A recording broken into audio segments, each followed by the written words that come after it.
Tenise Marie is an Assyrian and Canadian singer-songwriter who has emerged from the mystical forests of Argenta, BC. With her talent for vulnerable and disarming lyrics, she builds her songs with vision and care, singing tenderly of love's vagaries without lapsing into maudlin or cliché. A multi-instrumentalist accompanying soulful vocals with acoustic guitar and oud, Tenise crafts a unique blend of Western and Eastern folk music, reflective of her own mixed European and Assyrian heritage. Welcome, Tenise. Thank you, Shayna. Yeah, I'm so grateful to finally get a chunk of time just to chat with you and to hear from your own mouth your reflections and your journeys into your work as a musician and the many beautiful projects that I have heard you create over this last little while. And so I would actually like to just start by asking how your journey as a musician, how your journey as a vocalist began for you. Where and how did you start this path as a musician? Sure. Well, I do consider myself a singer-songwriter, and I'm a singer first. Singing was my first love. I started playing acoustic guitar as a teenager, mostly, I'll admit, because I didn't want to rely on anybody else, and I wanted to be self-sufficient. Um, and I grew up as an only child in Argenta, BC, which is a remote, unincorporated community at the north end of Kootenay Lake. And so while I was no stranger to community, I spent a lot of time alone. And I do think that in some ways it was that physical and mental space that allowed me to access creativity. I think I was inspired to fill the silence. Wow. So then, can you give me a little bit more of that filling of the silence? Can you tell us more about what it was like to grow up? Was it mostly on your own, or just give us more about that and how that's influenced your music and your creative process? Yeah, well, I think that, growing up in a way where I spent a lot of time in nature, I think that a lot of themes of nature have emerged in my creative work, even just in the lyrical content. And I also think that, spending a lot of time alone and sort of spending a lot of time, I guess, interacting with my imagination, so to speak, um, you know, definitely, definitely influenced the way I create music. And basically, songwriting has always been like a form of therapy to me. So I've used songwriting and performing as a means of processing emotions, processing experiences, processing heartbreak, processing trauma, grief. And it helps me understand myself better. And I understand that you have performed quite a bit in spaces where you live in Argenta, in Nelson, and Caslow. And I'm always curious because I know my own journey with this question, but what is it like for you to sing such personal lyrics that come from your heart and soul and have yourself have your soul bared as you do for people that you then have to rub shoulders with the very next day in the grocery store, who are in your life in many different capacities? What's it like to bare your soul within a small community or within a small region? Would you share? Yeah, that's an interesting question for sure. I think, to be honest with you, I think that that's one piece I don't overthink, because I think in the process of performing something, I dissociate from the personal connection. So in writing it, it's extremely personal. But even in the songwriting, it kind of helps me like um, to to emerge from that, like very personal experience. And then when I'm performing it, um, it's almost just a reenactment of something that's already happened. So it feels like it actually feels like through performance, I can separate myself from it, if that makes sense. Fascinating. Yeah, fascinating. And so, your journey as a songwriter and as a performer, I understand that you are digging into some very personal realities for yourself in the form of digging into your culture and your heritage and where your roots are based.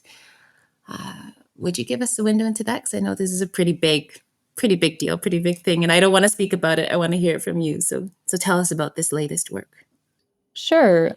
So in the last year, a large a large artistic focus of mine has been to reconnect with my Assyrian heritage. So I do have mixed heritage. My grandmother was Assyrian, and because my mother was adopted, we did not.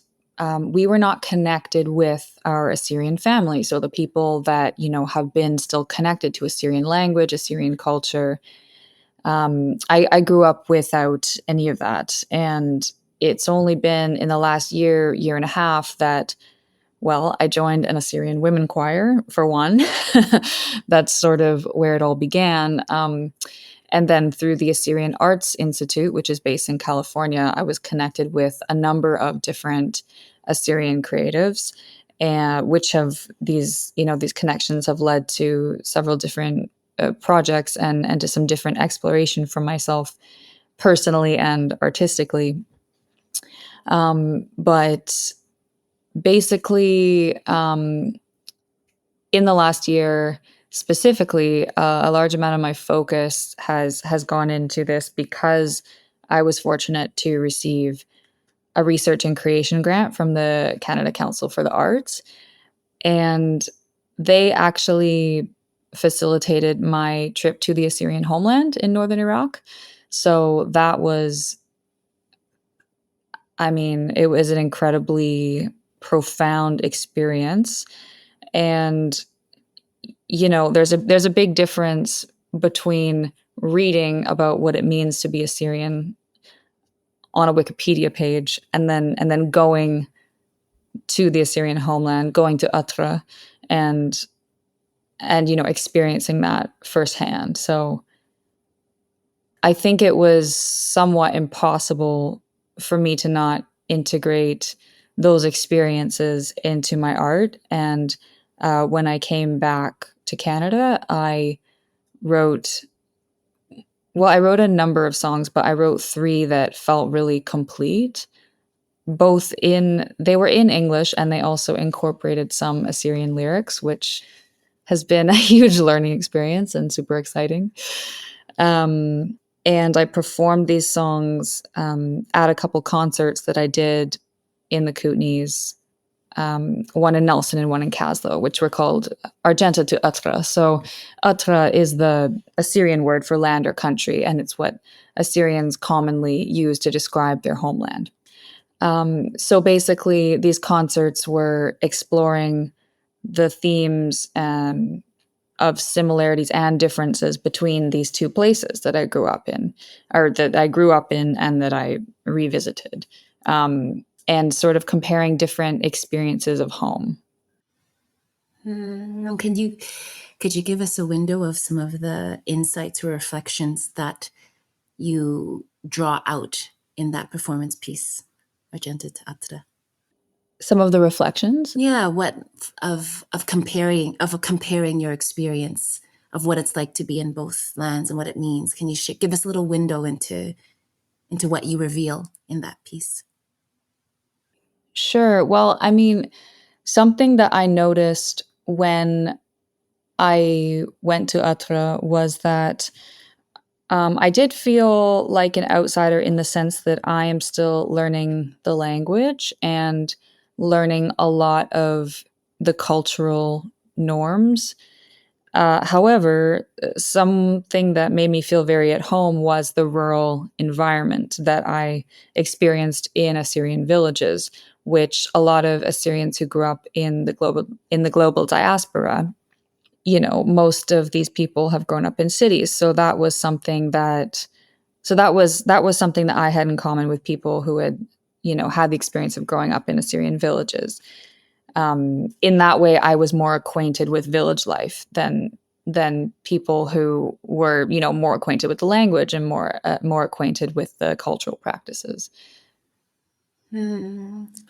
And what was it like? Do you think you could access for me, like, at the level of your heart and your soul? What was it like to physically be on the homeland, to have your feet touching the ground, breathing the air, being among the people who are of your ancestral heritage? How can you give us a window into the profundity you spoke about earlier? Yeah, well, I think that it's so interesting because, for example, my dad's family is British, English and Scottish, and I went to England and Scotland, and in just making small talk with locals there, I said, "Oh, my dad's family is from here." And people think, "Oh, that's nice." But they don't really they don't really care. But when you go to but when you go to northern Iraq, you go to Assyrian villages and you say, "I'm Assyrian," it's a completely different experience. And I think this is for a lot of different reasons. I think that Assyrians are very umtanaya. This is a way in the language of saying patriotic. Um, Assyrians are very patriotic, especially because they don't have a country. I think that this forces them. When you don't have a country, what you have is language and your land. So for me personally, I feel like I could relate to the connection to the land because growing up where I grew up, I've always had such deep respect for land. As I like to say about Argenta, it's the land that raised me. It's not the land that is in my blood. I'm not indigenous to that land, but it very much raised me in my lifetime. So I think that I've always wanted to understand what's in my blood and all the different things that are in my blood, as someone who is mixed. The experience of being mixed is interesting because you don't really get to be anything. You're everything, and you don't really get to be anything. So I think that, for me, it was very powerful to be there in Atra. I really just wanted to let this experience wash over me. I didn't want to have any expectations. And yet I was really surprised by how comfortable I felt while I was there. And, you know, I think I can't overlook the fact that basically when I tell people I'm going to Iraq, the response is it's very mixed. you know so it's not generally thought of as the most safe place to go. Um, so I definitely encountered a lot of that, and to be honest with you, I didn't tell a lot of people other than my parents that I was going on this trip. I think for a lot of reasons, and one of them being that I knew a lot of people would express questions of safety, and ask me why I was going. And honestly, I couldn't really say why I was going. I just knew I had to. Like, I know that sounds funny, but I just knew I had to. And it was only after the trip that I realized, you know, I think, I'm sure you can relate to this. Like, just being an artist, I think that you want to understand. Like, you're curious and you'd rather uncover things, even if they're scary and difficult, than sort of turn the other way. Oh yeah, yeah, I totally get that. And so what's it like for you, Tenise, when you are diving into connection to homeland and ancestry, and then you encounter reservation from people when you tell them that you are going back to this land? How does that sit in you, holding, the desire to honor where you've come from, and then the reactions of others about the land that you come from? Yeah, I mean, I think that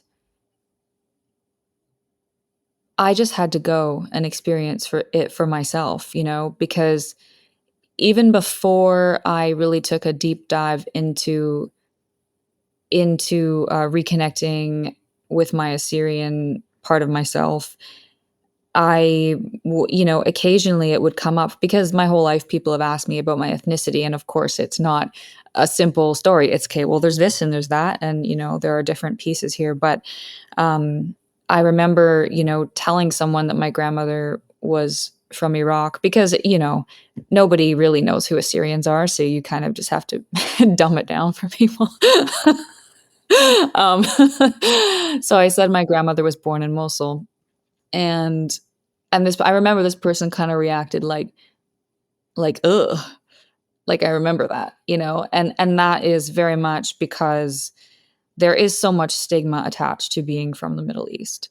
And for various reasons, for different, like, the West has a lot of prejudice, but also the West, in the media just has like a certain idea about what happens in the Middle East, and usually it's only war, and it doesn't show the beauty of culture and the beauty of people and the fact that people live in these places and experience very rich, full lives. So I think it's a lot of those things, and I think probably like the stigma that we're talking about probably has a lot to do with why I didn't, connect with being Assyrian or being Middle Eastern earlier in my life. And so I want to bring all of these reflections back to your music and to music making and songwriting. Can you speak to what it's been like? Because I noticed you giggle a little bit with, I think, something that looked like delight when you were talking about weaving Assyrian language into the songs that you created after your trip. What is it like for you, Tenise, to sing in this language? What is it like to learn and study and have it coming out of your own body and soul and mouth? It's interesting because the first project I did in the Assyrian language was after I had auditioned for the Assyrian Women Choir, and the Assyrian Arts Institute, who presents this choir, asked me if I could do a spotlight on project to introduce me to their community, since I'm just this random girl from the middle of nowhere in the woods in Canada. Um, so basically, I was given a few options for songs to choose, and I ended up choosing an Assyrian folk song called Aghalare, and it's a very sad song, actually. It describes scenes of Sappho, which was the Assyrian genocide in World War One. So the Assyrian genocide happened at the same time as the Armenian and Greek genocide by the Ottoman Empire. The Armenian genocide being like the more widely known about, but actually all these groups were targeted at this time. And so this song, Sappho means sword in Arabic and Assyrian. And this song Akhalare basically speaks pretty explicitly like about genocide.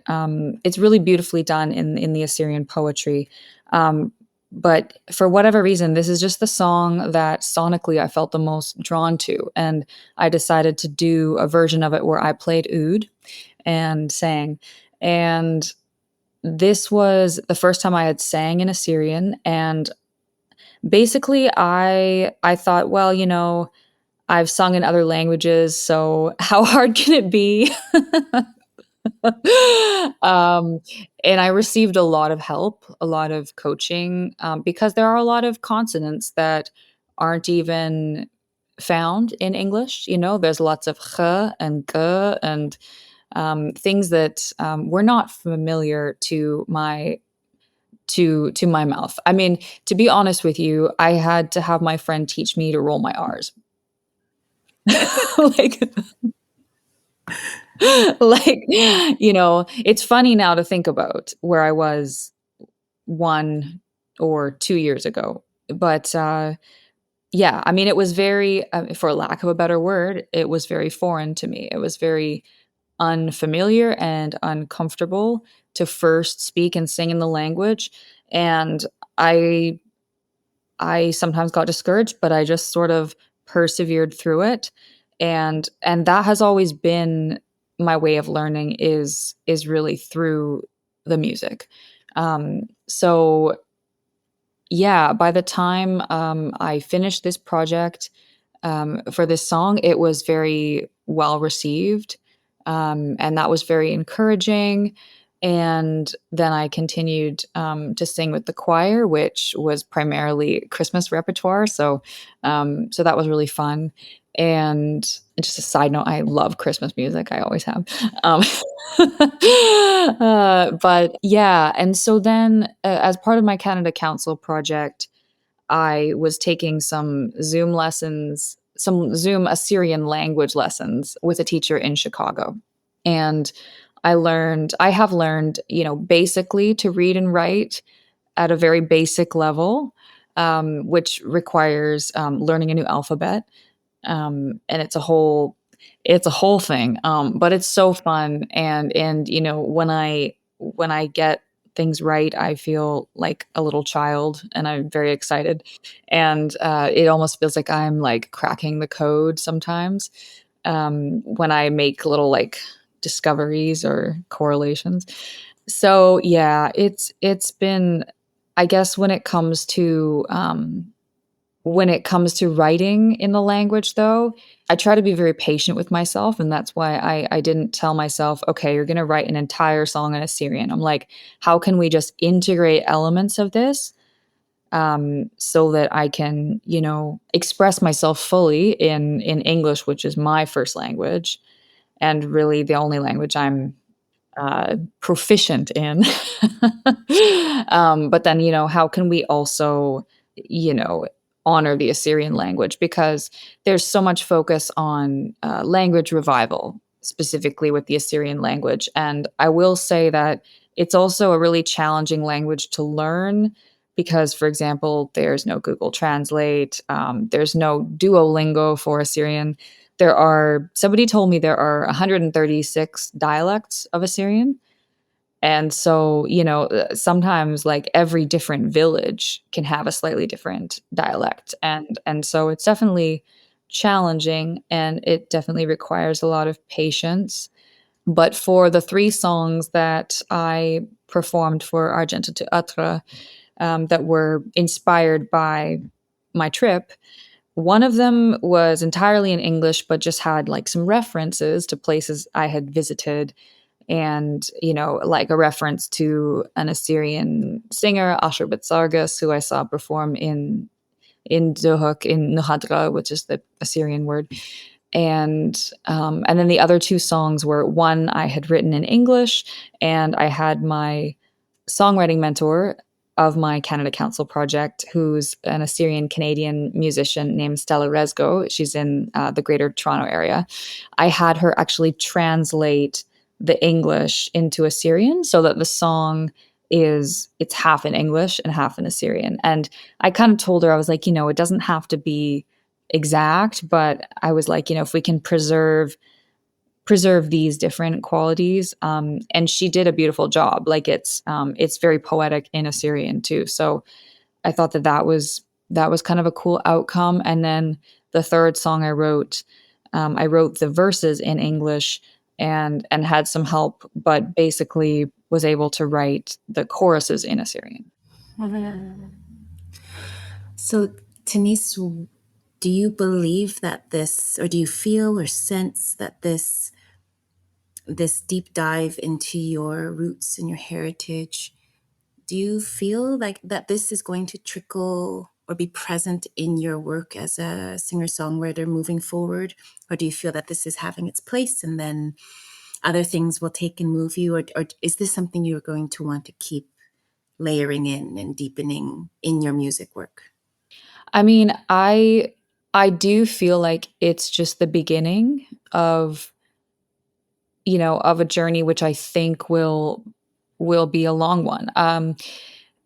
I really have come to identify with my Assyrian identity, which is not exclusive, or it doesn't erase any of my other identities, if that makes sense. I believe that like multiple things can exist at once. So like I am Assyrian as I am European, as I am Canadian. And I think that I said this to someone. It was Assyrian music that first stirred my Assyrian soul. So for me, music has always been the access point to reconnecting with being Assyrian. So, you know, and at first with joining this choir. So I think that the more that I listen to Assyrian music and the more that I connect with different Assyrian musicians, like I just think that it's part of me now, and like sonically it's part of me. And it's hard to it's always hard to predict art.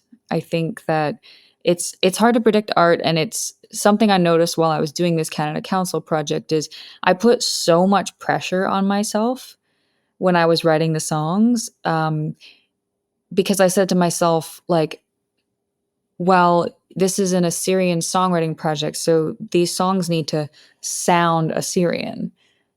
And then the more that I studied Assyrian music, I realized there are so many different kinds of Assyrian music. Like there are Assyrian church hymns.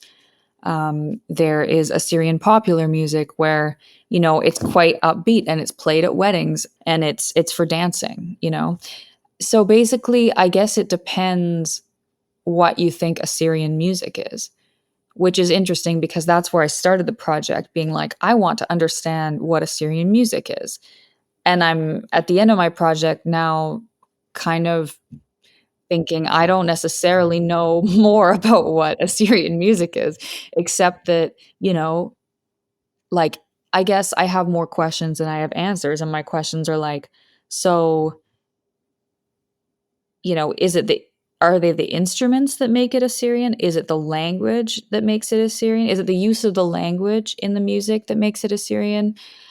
Or is it just the fact that the musician is Assyrian? Is that enough? So I think that it depends. Like people are going to have different opinions about that. Mhm. I feel like it's a sign of a very rich journey to actually end up with deeper and more refined questions, and not just a chalk block full of answers. Do you know what I mean? And so I respect that a lot. I feel I feel like you've given us windows, but I want to ask you now the $1,000,000 question that I ask everybody who has sat with me for these podcasts, and it's this. Dear Tenise, the question is, how has your artistic practice shaped, shattered, or simply shifted your sense of yourself, your heritage, or the community you live in? Well, that's interesting because I almost would think of it as the opposite. Say more. Well, okay, can you repeat the question? Totally. It's my favorite question. Tenise Marie, how has your artistic practice shaped or shattered or simply shifted your sense of yourself, your heritage, or the community you live in? And you can choose just one of them, whatever hits the most if you like.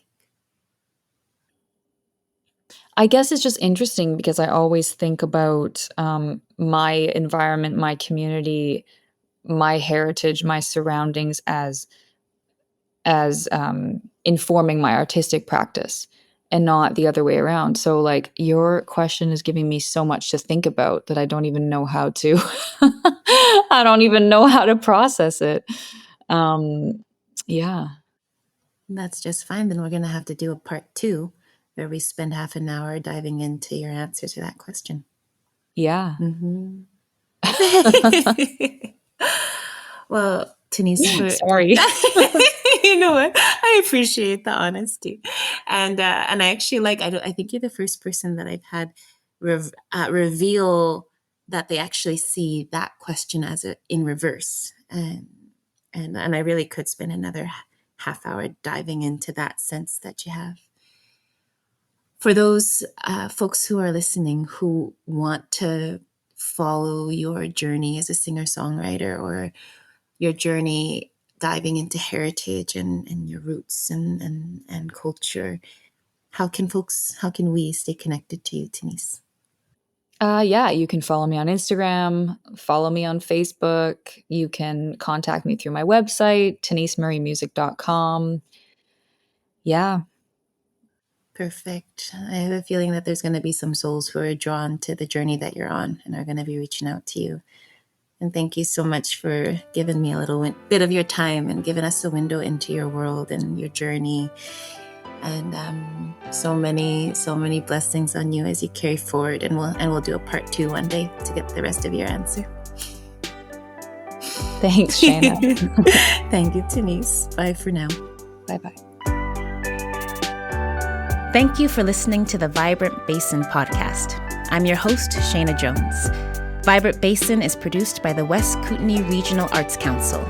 Thank you to our sound technician and editor, Carlo Alcos, and our producer, Kaylee Linz, with production support from Margaret Tessman and Natasha Smith. Thank you to the Government of Canada and United Way British Columbia for their support of this project. You can find all our episodes on your favorite podcast platform or the West Kootenay Regional Arts Council website. We'll be releasing a new episode for you every 2 weeks. Stay tuned and stay vibrant.